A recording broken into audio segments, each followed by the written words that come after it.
Bismillah, alhamdulillah, asyhadu an la ilaha illallah, wa asyhadu anna muhammadan abduhu wa rasuluh, alladzi la nabiyya ba'da, amma ba'd. Pertama, mari kita sama-sama muji syukur kepada Allah Subhanahu wa Ta'ala, karena tidak ada yang berhak dipuji dan hanya kepada Allah lah kita bersyukur atas karunia-Nya yang sangat luas, yang mana sampai saat ini, yang salah satunya sampai saat ini kita masih diberikan kesempatan untuk bisa berjumpa kembali untuk melanjutkan membaca bersama terjemah tafsir Al-Marogi jilid pertama ini. Hadirin yang saya hormati, semoga dari mulai berkemas dan juga di perjalanan dan juga segala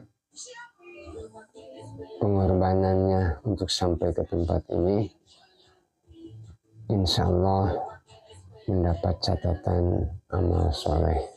Amin. Karena apa? Mudah-mudahan kita semua berjumpa kembali ini dalam rangka berikhtiar untuk meningkatkan iman dan takwa kita, yang salah satunya bersama-sama membaca terjemah tafsir ini. Hadirin yang saya hormati, kita lanjutkan pembacaan tafsir ini yang sebelumnya sudah sampai halaman ke 80. Sekarang kita lanjutkan pada halaman ke 81. Di dalam perbendaharaan bahasa Arab dikatakan, hendaklah bermusyawarah dengan dua kecenderungan. Itulah ibarat seseorang yang masih berdiri dalam keraguannya. Kemudian kekuatan jahat yang ada di dalam diri seseorang itu tidak akan mampu menang jika ia mau membohongi diri dan memalingkan diri dari kekuatan yang benar, lalu memberi dorongan kepada dirinya untuk mengikuti kebatilan. Sudah barang tentu hal ini terjadi setelah adanya musyawarah antara dua kekuatan tersebut di dalam diri seseorang. Bahkan kadang-kadang seseorang tidak dapat merasakan apa yang terjadi antara dua kekuatan di dalam dirinya sendiri. Fi qulubihim maradun. Al-qulub di sini artinya akal. Ungkapan seperti ini sudah lazim di dalam penggunaan bahasa Arab. Jadi seakan-akan mereka telah menyadari bahwa akal manusia bisa dipengaruhi oleh perasaannya.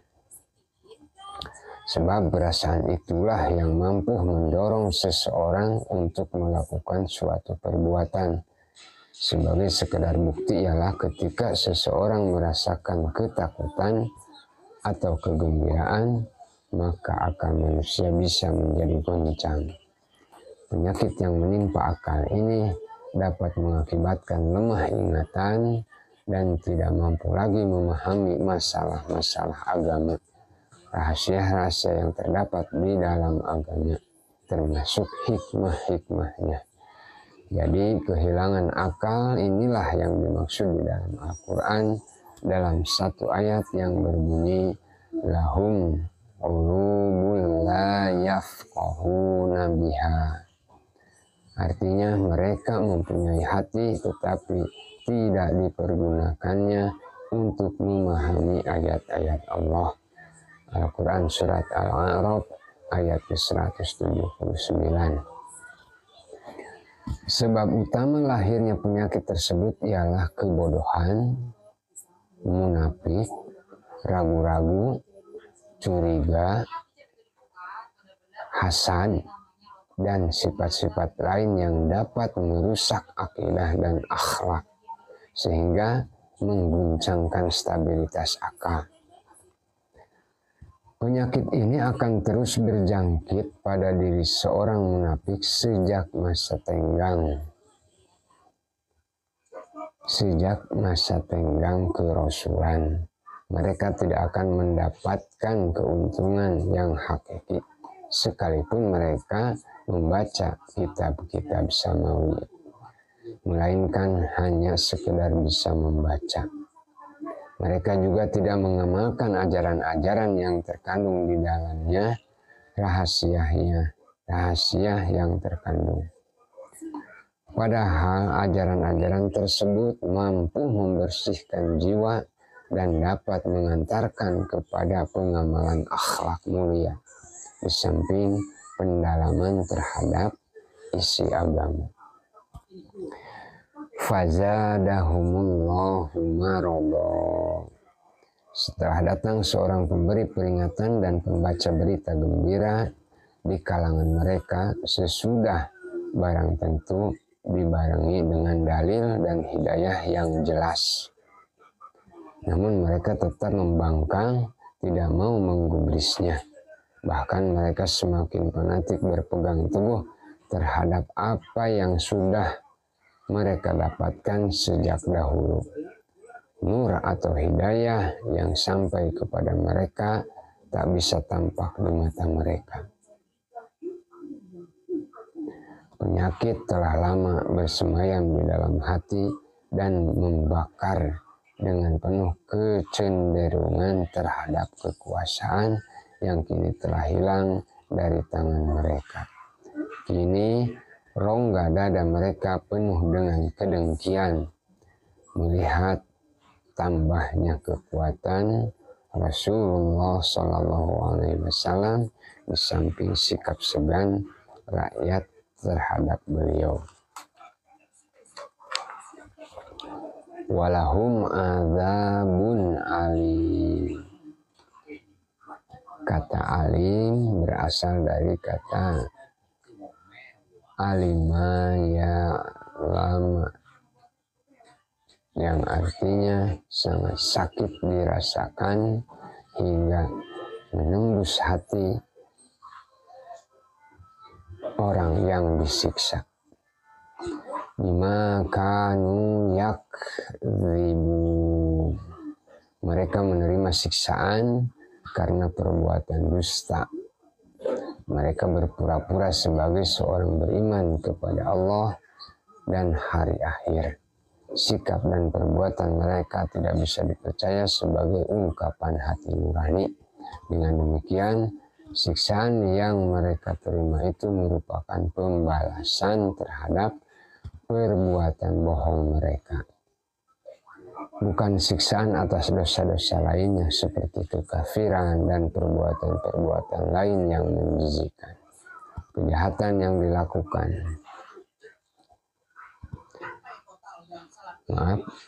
Hal ini sekaligus merupakan peringatan dan ancaman terhadap kekejian kejahatan yang dilakukan. Sebab kekafiran merupakan salah satu perbuatan keji. Dan bohong merupakan sumber kekafiran. Karenanya Al-Quran secara tegas mengancam perbuatan mereka. Jika kebohongan ini sudah merajalela pada suatu kaum, maka segala bentuk kejahatan akan timbul bagai jamur di musim hujan. Tidak ketinggalan perbuatan nista pun semakin mengembang. Hal ini lantaran bohong merupakan sumber dari segala bentuk perbuatan dosa dan nista. Dalam satu riwayat dikatakan bahwa Nabi SAW bersabda, "Iyyakum wal kadziba fa innahu mujanibul lil iman." Artinya, hati-hatilah kalian terhadap perbuatan bohong.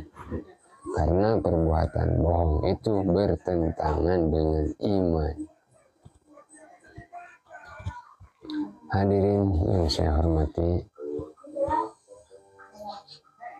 Untuk kesempatan kali ini, pembacaan terjemah tafsir Al-Marugi jilid pertama saya cukupkan sampai di sini. Mohon maaf yang sebesar-besarnya karena keterbatasan waktu.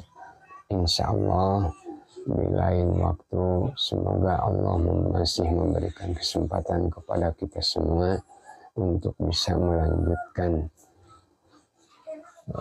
bentuk ikhtiar kita dalam upaya untuk meningkatkan keimanan dan ketakwaan kita kepada Allah, yang salah satunya yang sedang kita jalani yaitu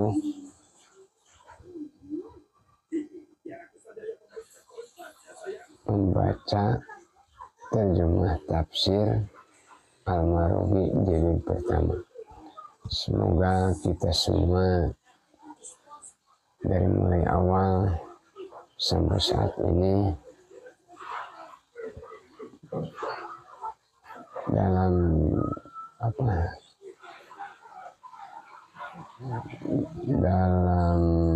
berusaha kita,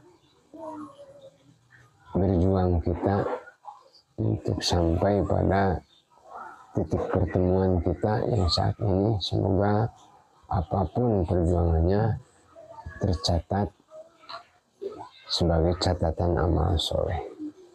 Mohon maaf atas segala kekurangan dari saya pribadi, dan saya tutup dengan doa Rabbana taqabbal minna innaka antas samiul alim. Rabbana taqabbal minna innaka antas samiul alim. Rabbana taqabbal minna innaka antas samiul alim. Rabbana faghfir lana dzunubana wa kaffir 'anna sayyi'atina wa tawaffana ma'al abrar. Rabbana atina fid dunya hasanah wa fil akhirati hasanah wa qina adzabannar. Wassalamualaikum warahmatullahi wabarakatuh.